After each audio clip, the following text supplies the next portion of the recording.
Hey everybody, today we're going to talk about cervical pain or neck pain as it relates to posture.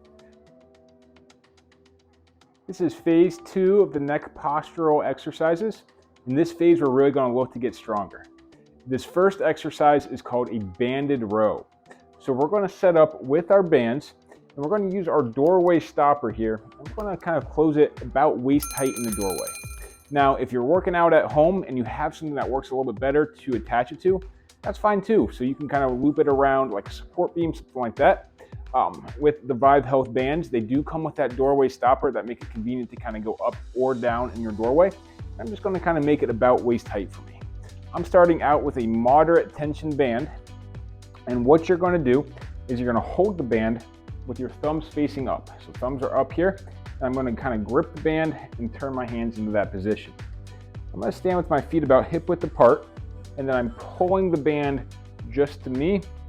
So I'm pulling those elbows to the side as I'm squeezing those shoulder blades. So here to here, and the whole time I'm coming back, I'm squeezing those shoulder blades. There's a lot of different row variations. This is the one I like to start folks with because it's very kind of neutral. We're not trying to overload any one tissue or allowing a lot of different muscle groups to kind of get involved in the movement here. So we should be feeling a little bit of bicep, a little bit of shoulder blades, so those kind of parascapular muscles. So we should be feeling behind our shoulders, that bicep area, and it should be really comfortable on the neck. We shouldn't really feel a whole lot of strain on the neck here. A good set and rep scheme for this is 3 rounds of about 10 to 12 repetitions. By the end of those 10 to 12, we should be getting some fatigue. So we should be feeling a little bit tired by the end of those 10 to 12 repetitions. Again, my thumbs are up, feet are about hip width apart, a little bend of the knees, keeping that core tight and engaged, head's in neutral, holding a slight chin tuck as I pull here. This next exercise is called a shoulder extension with a band or a banded straight arm pull down. What you're going to do is you're going to set up with your band and doorway stopper, placing the doorway stopper in the highest position, so over the top of the door. You're going to grab onto probably your light band to start. Okay, so your lightest band is going to be in the doorway stopper. And we're going to grab onto the band again with our thumbs facing up here. Our elbows are going to be kind of locked out straight. We're going to have a slight bend of the knees, feet about hip width apart. And then you're going to pull the band straight down, squeezing your shoulder blades in the back. Pull the band straight down, squeezing the shoulder blades as we go. My elbows stay locked the whole time. I'm kind of going from hands right out in front of me, about chest height or shoulder height in front of me, to hands kind of close to my pockets. Hands about chest height or shoulder height in front of me, down to hands next to my pockets.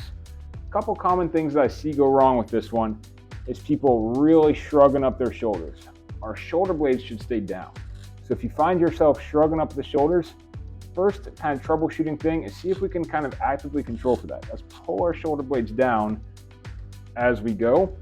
If we find that we still just can't get it, try to start with a lighter weight, or maybe a little bit of a lighter band. You're really engaging those shoulder blades as if I'm trying to tuck each shoulder blade into the opposite back pocket as I pull down. If I'm doing this right, where I should feel it is behind my shoulder blades and behind my shoulders. A good set and rep scheme here is about 3 sets, 10 to 12 reps, and we should be fatigued by the end. The next exercise here is called a wall slide. This is a great exercise to strengthen our parascapular muscles or the muscles between our shoulder blades. You can either do this when standing or sitting against the wall. If we're standing against the wall, what you're going to want to do is take about a half step away from the wall and you're leaning back into the wall. We're going to work on some of those other exercises from regimen 1. So the first thing you're going to do is you're going to squeeze your shoulders back against the wall into that scapular retraction.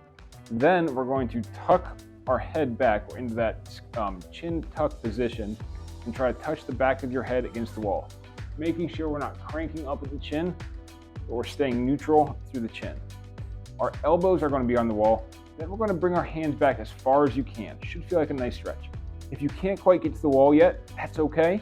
Get as close as you comfortably can. We're going to make sure we're keeping our core tight and we're not way arching out at the core. We're trying to keep our core engaged. Basically, when we start this exercise, we're trying to get maximal contact with the wall. Don't overthink it if it sounds like a lot of different cues. Just try to get maximum contact with the wall.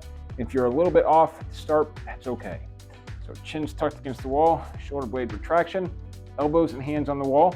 Then from here, you're going to slide your arms up the wall until you kind of feel tightness in the shoulders and feel like you can't go any higher, and then come back down.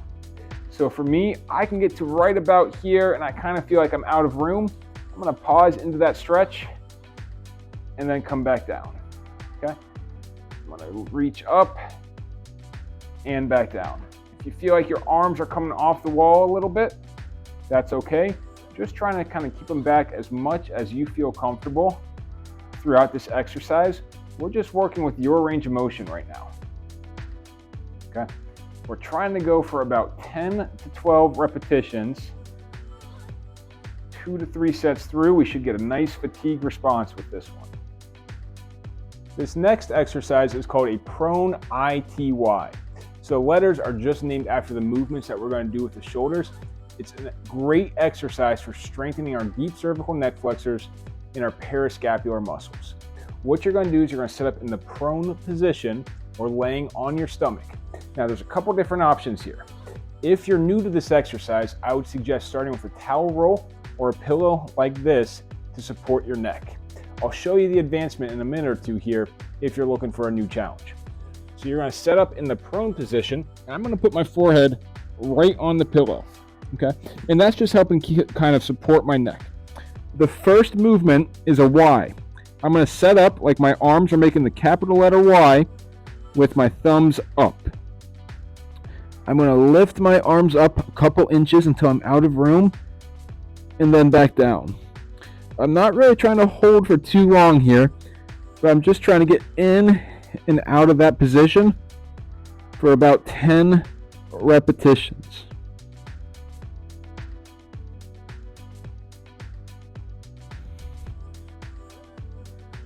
Once I get through 10 Ys, I'm going to turn to the T. The T is our arms are going to go straight out, kind of like an airplane position, with our palms facing down. From here, you're going to retract the shoulder blades and lift the hands straight up until they're even with the rest of our body, and back down 10 times.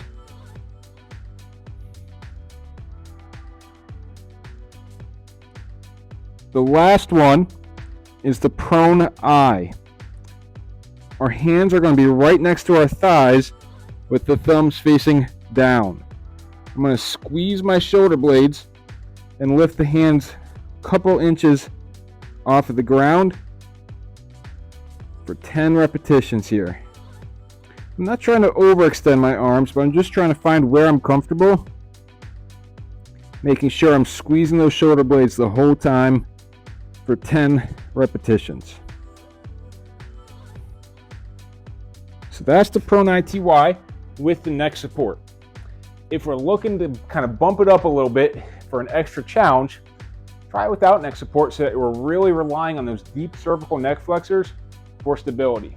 So what it's going to look like there, you're still going to set up in the prone position on your stomach, and then I'm going to kind of lift my chest up. I'm using my back muscles to kind of keep my chest up off the ground.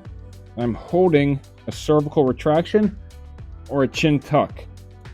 Holding that chin tuck, I'm going to go through all of those same letters. The Y for 10, the T for 10, and the I for 10. This is a little bit more of a challenge on those deep cervical neck flexors, but a great exercise at training that active posture position. The last exercise is called a chin tuck with a lift. It's a great strengthening exercise for those deep cervical neck flexors. And the last exercise of regimen 2. What you're going to do is you're going to go through the chin tuck, what we learned in phase 1. So cervical retraction down. Once we've established that position, we're going to hold, and then we're going to lift the back of your head up about an inch or two from the ground. And we're going to try to hold this for about a 10 to 15 second pause.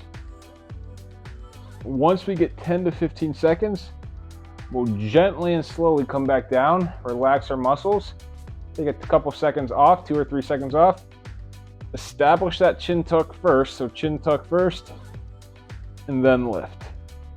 We'll hold for 10 to 15 seconds. Now, if that's easy for you, if that doesn't feel like much of a challenge, you're of course able to kind of bump that time frame up, making a goal of up to about 30 seconds. If we're going a lot longer than 30 seconds with this, we probably need to find a little bit of a harder exercise, but that would be a good goal to work towards. A couple common faults I see with this are not establishing the tuck first. So if you don't establish the tuck and we lift, our head can fall into that cervical retraction, which could be straining. Number 2 is lifting too high and using compensatory muscles. So I would be tucking and then lifting too high, and now I'm using the muscle groups that I don't want to be using for this exercise, and we lose the value of this drill. So make sure that we establish that tuck and we're only lifting about 2 inches, 1 to 2 inches off the ground. All right, so through regimen 2 here, we've learned to strengthen a lot of muscles to kind of work on that active posture, and you're ready to kind of get out and do it.